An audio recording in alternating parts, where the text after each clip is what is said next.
Yo, halo semuanya, welcome back to my channel Yunuro Project. Jadi video kali ini adalah penghujung gua ngebahas helm NHK GPR Tech ya teman-teman. Jadi di video sebelumnya itu gua ada ngebahas unboxing helm tersebut, terus tutorial gimana cara pasang intercom, sama satu lagi, aduh gue lupa namanya, ngebongkar inner sama cara buka visornya ya teman-teman. Nah sekarang gua akan mereview si NHK GPR Tech Street yang ini, Undisputed Black Red. Dan ini helmnya adalah milik Hilal ya, milik temen gua. Jadi terima kasih banget nih buat Hilal udah minjemin helmnya. Udah berapa minggu ya dari dia baru beli? Kalau nggak salah udah 2 minggu lebih lah, udah lama banget pokoknya. Jadi helm ini tuh si Hilal beli di PRJ teman-teman. Ini ada cuplikannya sedikit waktu pas di PRJ.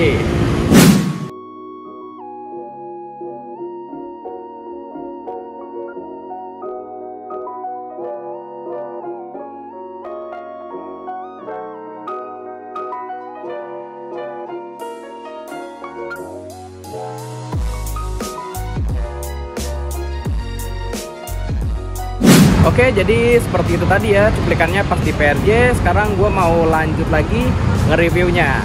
Makanya teman-teman tonton terus videonya sampai habis supaya teman-teman tidak ketinggalan informasi terupdate-nya.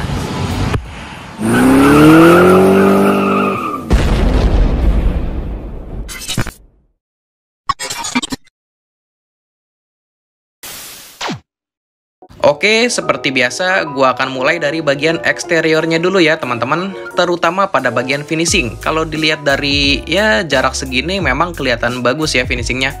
Tapi di beberapa titik, kalau dilihat dari dekat, ada beberapa bintik-bintik yang kecil-kecil sih, nggak mengganggu banget. Cuman ya tetap aja kalau dilihat dari dekat sebagai ownernya pasti berasa ada yang kurang aja dikit gitu. Kalau buat di jalan sih it's okay, soalnya siapa yang mau ngeliat helm sedekat itu kan. Untuk bahan sel dari NHK GPR Tech Street ini terbuat dari termopolimer nih teman-teman. Dan untuk model ini adalah replikanya dari yang versi race. Tapi untuk yang versi street ini tidak bisa digunakan untuk trek balap ya teman-teman, karena peruntukan dan materialnya beda. Selain itu, helm ini memiliki ukuran dari XS sampai triple XL ya teman-teman.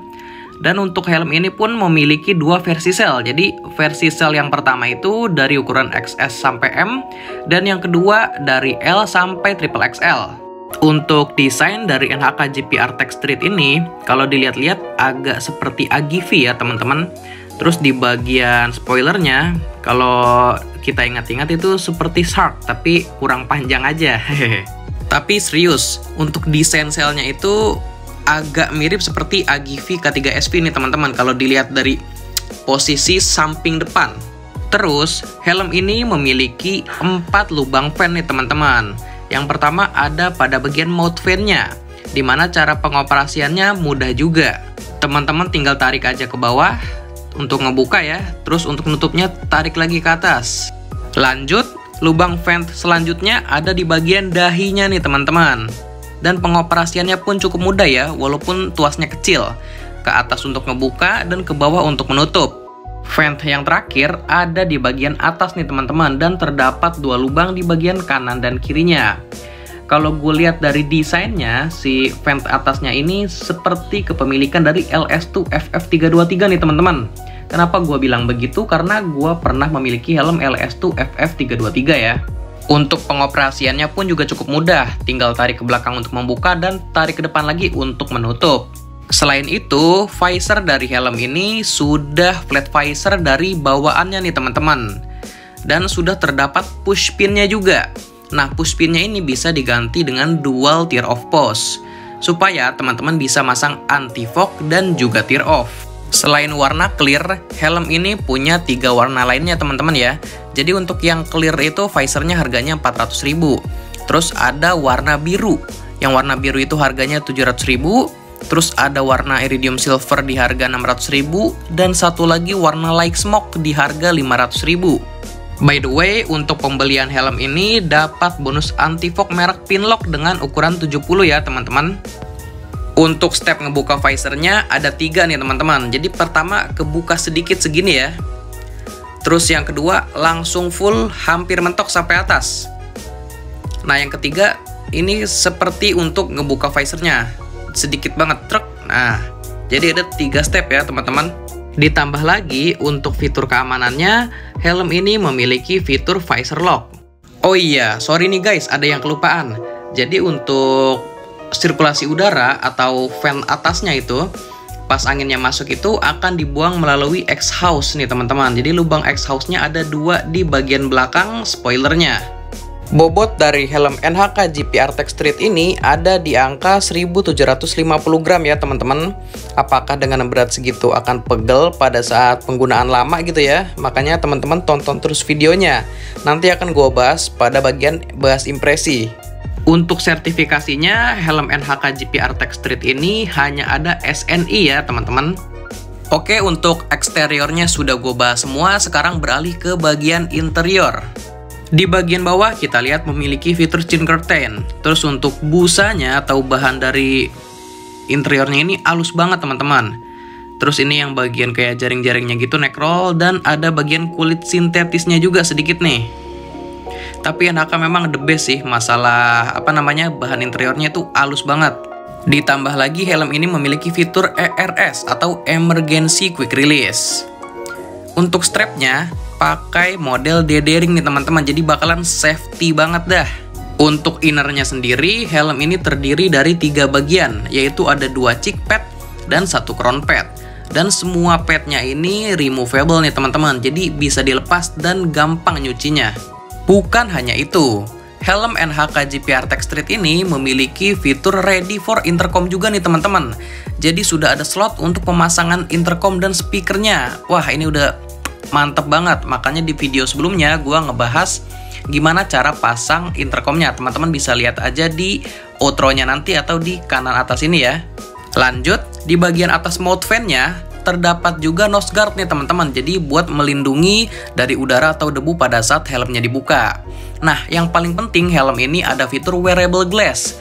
Jadi untuk user kacamata ini bakalan nyaman banget menggunakan helm ini karena sudah ada peruntukan atau sudah ada fiturnya nih teman-teman. Oke, untuk eksterior dan interiornya sudah gue bahas semua. Sekarang gue mau langsung ke impresi pemakaian. Jadi kita pindah ke lapangan ya, sambil riding supaya vibes-nya dapet gitu kan. Hehehe. So, waktu itu gue pakai helm ini untuk jalan ke Bogor ya, ke puncak teman-teman. Jadi itu perjalanan memakan waktu kurang lebih 2 jaman. Dan gue tidak ada merasakan pegel di bagian leher ya, dengan bobot 1750 gram. Dan ini gue pakai motor naked, pakai motor CB gue ya teman-teman. BTW helm ini untuk nutup visornya dari posisi segini nih susah banget teman-teman untuk ditarik lagi. Jadi lu harus tekan di bagian tengahnya ini nih, klep. Nah, baru bisa rapet. Oh iya, noted ya teman-teman, pada saat mereview helm ini gue tuh pakai full balaclava. Dan seperti yang sudah gue infokan tadi, gue pakai motor naked nih teman-teman. Jadi posisinya tegak pada saat pakai helm ini. Gue nggak tahu nih kalau pakai sport fairing gimana impresinya, karena kan lebih nunduk. Mungkin teman-teman yang user helm ini pakai motor sport fairing bisa diinfoin aja di komen ya gimana impresinya. Oke, gue lanjut lagi. Jadi untuk pengoperasian ventnya, mulai dari mode vent, vent atas, sama yang ada di dahi ini mudah banget pada saat mengendarai motor ya teman-teman. Biasanya kan ada yang susah tuh mau buka atau tutupnya pas lagi jalan. Masih di area vent. Jadi untuk mount fan-nya, gue merasakan angin masuk ini di 60 kpj nih teman-teman. Terus untuk top vent berasa di 50 kpj, dan yang di bagian dahinya ini berasa di 60 kpj. Ingat ya, gue pakai balaclava. Pastinya kalau nggak pakai balaclava itu lebih rendah kpj-nya, udah berasa anginnya. Kalau teman-teman nanya, panas nggak bang pakai helm itu? Ya, namanya helm full face ya pasti ada panas-panasnya dikit lah kalau pas lagi macet banget. Namanya rapet, terus nggak ada angin masuk kan, ya panas lah. Kecuali pas lagi jalan. Nah, pas lagi jalan sih helm ini memang adem ya. Maksudnya adem tuh anginnya berasa masuk di kpj yang sudah tadi gue infokan. Dengan terpasangnya pin lock ukuran 70, berarti helm ini tuh visionnya luas banget teman-teman. Aduh, silobat lagi. Gak enak banget ini gue kalau pakai kaca bening makanya. Teman-teman biasanya juga ada yang nanya nih, bang, kalau helm itu buat orang kurus enak gak? Atau presisi gitu gak sama badan gitu kan? Ya kalau menurut gue ini untuk yang sel ukuran yang kedua ya. Buat gua aja yang tinggi 170, berat 82, ini gede banget teman-teman. Kecuali, sorry nih ya, gue bukan body shaming. Kan si Hilal kan emang badannya agak gempal gitu. Nah, kalau Hilal yang pakai tuh cocok. Kalau gue agak kegedean dikit lah helmnya. Dan sebenarnya balik lagi ke kalian masing-masing nih guys. Karena ini masalah pede atau enggak aja sih. Kalau gue sih nggak ngaruh sih mau sel segede apa juga. Yang penting masih ukuran normal gitu kan. Soalnya kan gue waktu itu pakai helm LS2 aja ukuran triple XL itu gede banget teman-teman. Sama lah kayak Hondaka GPR Tech Street ini. Nah, karena sekarang bulan Agustus ya teman-teman. Jadi dimana tau lah teman-teman bulan Agustus itu kan emang musim terang gitu ya, bukan musim hujan. Jadi gua nggak bisa infoin nih pada saat pemakaian lagi hujan apakah rembes dari bagian visornya atau tidak. Mungkin teman-teman yang user NHK GPR Tech Street bisa infoin juga mengenai hal tersebut di kolom komentar ya. Uniknya ya teman-teman, helm NHK GPR Tech Street ini dilengkapi dengan sistem lapisan dalam baru untuk pengurangan kebisingan maksimum. Jadi kalau teman-teman tutup visornya itu kedap banget teman-teman. Dan ini gue pakai buat ngebut waktu itu ya, sampai gue waktu itu ngebut sampai 130 kpj teman-teman. Nah di 110-an kpj itu noise-nya nggak noise sih, jadi suara luar tuh agak kedengeran aja dikit di bagian di dalam ya. Tapi noise anginnya itu nggak ada sama sekali teman-teman. Padahal udah di RPM tinggi. Masalah kebisingan dan kekedapan helm ini top banget dibandingkan dengan helm-helm yang sudah gua review sebelumnya. Oh ya, mungkin ntar netizen ada yang komen nih, wah lu ngebut-ngebut bang sampai 130 kpj. Waktu itu gua NR teman-teman. Jadi kondisi jalannya itu lagi sepi banget. Gua waktu itu kan, gue biasanya kan kalau ngetes helm itu NR ke puncak. Nah itu gue jalan jam 12 malam. Jadi ya sekitar jam 1-an lah. Udah sepi banget, nggak ada orang. Kalau buat daily ride, ini worth it nggak bang? Jawabannya worth it banget teman-teman. Karena fiturnya udah banyak banget. Terus dipakai untuk lama-lama riding gitu ya, nggak pegel juga. Gue rekomendasi banget sih. Paling minusnya ya satu tadi ya. Pas mau nutup visornya itu nggak bisa langsung rapat dari yang gagangnya itu.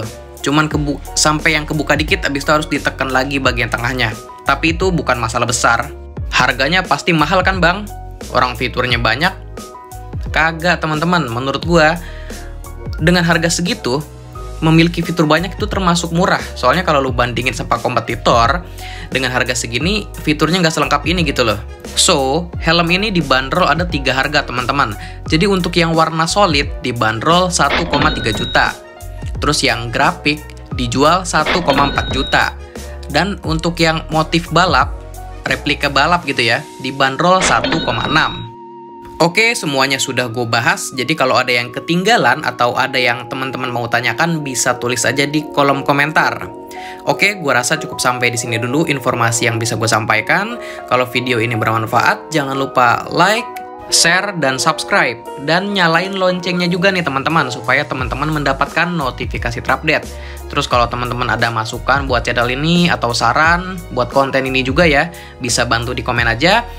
Sama yang terakhir itu teman-teman bisa follow Instagramnya di @yunoroproject. Soalnya sebelum gue upload ke YouTube pasti akan gue informasikan atau gue posting dulu di Instagramnya juga. So di Instagramnya bakalan lebih up to date ya.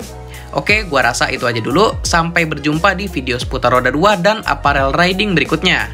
Thank you semuanya.